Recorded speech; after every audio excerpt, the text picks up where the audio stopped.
मैं दिनेश श्रीवास्तव, आप देख रहे हैं आपका अपना मैं इंडिया। व्यक्तिगत रूप से जनता दल यू में गया हूं और जनता दल यू एनडीए का हिस्सा है।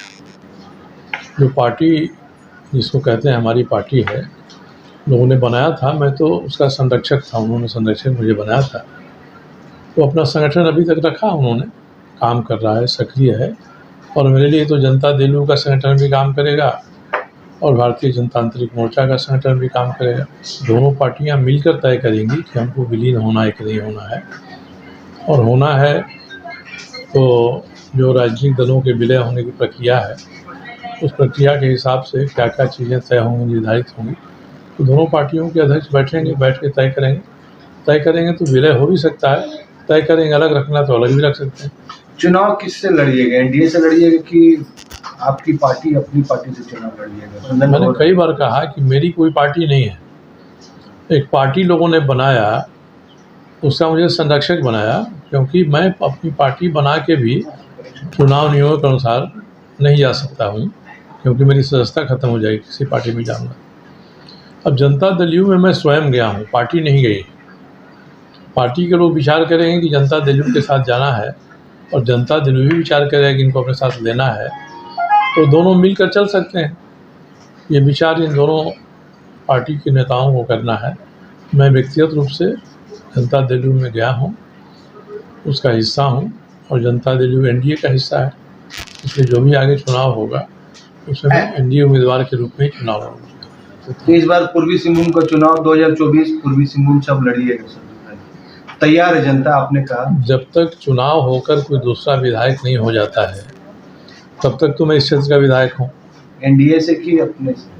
मैं इस क्षेत्र का विधायक हूँ, तो विधायक के नाते मेरी सक्रियता जैसी पहले थी अभी भी वही है। ये घोषणाएं तो जब चुनाव में उम्मीदवार पार्टियां तय कर लेती हैं, घोषित कर देती हैं, तब होता है। अपनी तरह से मैं तैयार हूँ जब से पूर्वी से चुनाव लड़ने के लिए।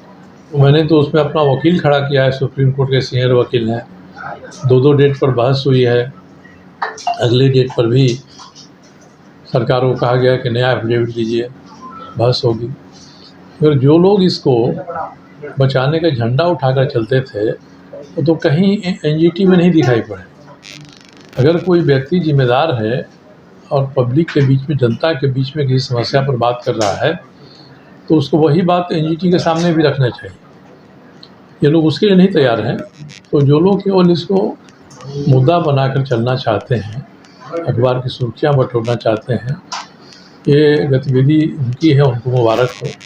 हम लोग जो कहते हैं वो करते हैं और हमने उसी के हिसाब से बस्तीवासियों के पक्ष में एनजीटी में सुप्रीम कोर्ट के वरिष्ठ वकील को खड़ा किया है। बाकी कोई एनजीटी में नहीं गया है।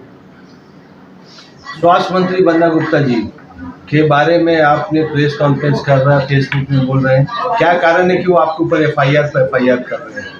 ऐसा क्या उनका दर्शाना क्या चाहते हैं? एफआईआर करके व्यक्ति सामने वाले को भयभीत करता है, इतना ही नहीं करता है। हमारी सरकार है, हमारी पुलिस हमें एफआईआर करा देंगे, गिरफ्तार करा देंगे, जेल भेज देंगे, यही उनकी मानसिकता है। और मुझे लगता है कि कानून का थोड़ा भी अगर चलेगा तो किसी के एफआईआर कर देने से कोई जेल नहीं चला जाता है और किसी के चाहने से भी कोई जेल नहीं चला जाता है। अब बन्ना गुप्ता जी की इतनी समझदारी है, उन्होंने तो फाइल में लिखा, अपने सचिव को ऑर्डर किया मेरे ऊपर एफआईआर करिए। सचिव ने नहीं किया, सचिव ने लिखा कि एफआईआर नहीं बनता इसमें, हम चाहते हैं कि कानूनी विभाग को भेज दें कानूनी सलाह के लिए। दोबारा उन्होंने फाइल पर लिखा कि नहीं, एफआईआर करना है आपको, करिए। सचिव ने तो, उनके विभाग का सचिव है, उनकी बात नहीं माना और भेज दिया लॉ डिपार्टमेंट को। तो इनको तो खुद सोचना चाहिए कि मैं विभाग में जो आदेश करता हूँ वह आदेश हमारा सचिव नहीं मान रहे हैं, तो उनके गाल पर कितना बड़ा तमाशा पड़ रहा है इससे। तो मुझे कोई चिंतित होने की ज़रूरत नहीं है। एफआईआर जितना करें, मैं कानूनी दृष्टिकोण से उसका सामना करूँगा। पार्टी में ही एक दूसरे के खिलाफ जो आरोप लगा रहे हैं लोग, इसकी सफाई कर लें, अपने यहाँ तो एक मत हो जाए। तावले हैं, मौसमी व्यक्ति हैं, चुनाव आ गया तो आ गए हैं, चुनाव आता है तभी आते हैं वो। एक बार जीत गए, एक बार हार गए, फिर अभी कोशिश में हैं। तो लोकसभा जीते, लड़े, विधानसभा लड़ रहे हैं। हमने कहा है कि आगे से जिला परिषद में भी उपाध्यक्ष का पद आपके लिए हम लोग उम्मीद करेंगे कि आप उसके लिए आएंगे। इसके बाद रांची साइड में ज़्यादा बारिश हुई इसलिए डैम भर गया था। कुछ क्षति हुआ है? डैम भर गया है, कुछ देखिए पानी घुसेगा, कोई घर बनाए तो क्षति होगी ही होगी। मगर बहुत दिन के बाद सितंबर में बाढ़ आई है। मुझे याद है कि 2008-9 में एक बार सितंबर में बाढ़ आई थी। हम लोग सोच लिए थे कि बारिश का आपसे विदाई होने वाली है, मगर बारिश फिर आ गई तो गनीमत यही हुई कि 2 दिन बारिश हुई, मगर धीरे धीरे बारिश हुई। आधे घंटे में ही तेज़ बारिश हो जाती है तो बस्तियों में परेशानी होती है। पानी निकला और सोनरेखा खतरे के निशान से थोड़ा ही ऊपर जा पाई है।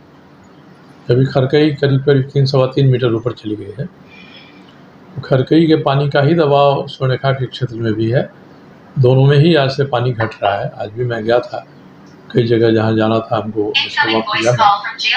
तो देखा है, तो मुझे लगता है कि ये समस्या समाप्त हो जाएगी। बहुत अच्छी बहस हुई थी आपकी, एक तो हेल्दी बहस हुआ था विधानसभा में मोरदा जलपूर्ति योजना के लिए, बहुत अच्छा आपने विचार दिया था, वहाँ पर खारिज हो चुका। उसका नेक्स्ट प्लान क्या है? क्योंकि मोरदा जलपूर्ति योजना बहुत बड़ी डिमांड है बिरसा नगर बारे। देखिए पिछले 4 साल में मैंने मोहर्दा, मालिकाना और म्यूनसिपैलिटी जमशेदपुर की जो 3 मूल समस्याएं हैं, तीनों पर मैंने सवाल उठाया है।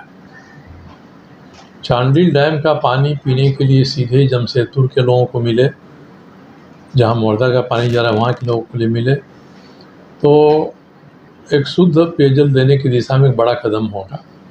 चांडिल डैम का ही पानी नीचे सोनरेखा में आता है तो हम उसको उठाते हैं, लिफ्ट करते हैं और साफ़ करते हैं। वही पानी आ जाएगा तो हमको लिफ्ट नहीं करना पड़ेगा, काफ़ी पैसा बचेगा सरकार का और लोगों को भी शुद्ध पानी मिलेगा। तो अगर ये सरकार नहीं करेगी तो अंत में न्यायालय ही एक बचता है, जहाँ बात हमारी सही है तो मैं उनको उठाऊँ।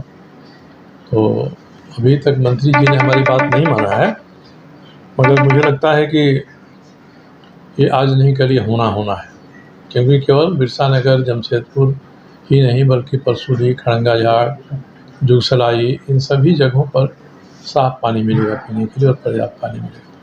प्रधानमंत्री ने राजनीतिक परिप्रेक्ष्य में अपनी बातें कही हैं, उनके दृष्टिकोण से ये बात सही हो सकती है।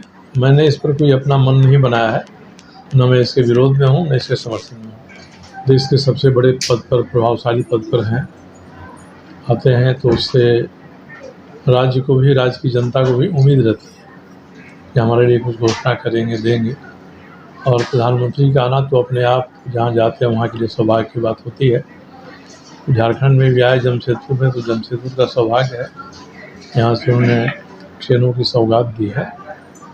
और जो राजनीतिक वक्तव्य उनके उस पर कोई टिप्पणी करना उचित नहीं होगा, परंतु विकास के जो काम उनके द्वारा हो रहे हैं वो वास्तव में सराहनीय है, प्रशंसनीय है।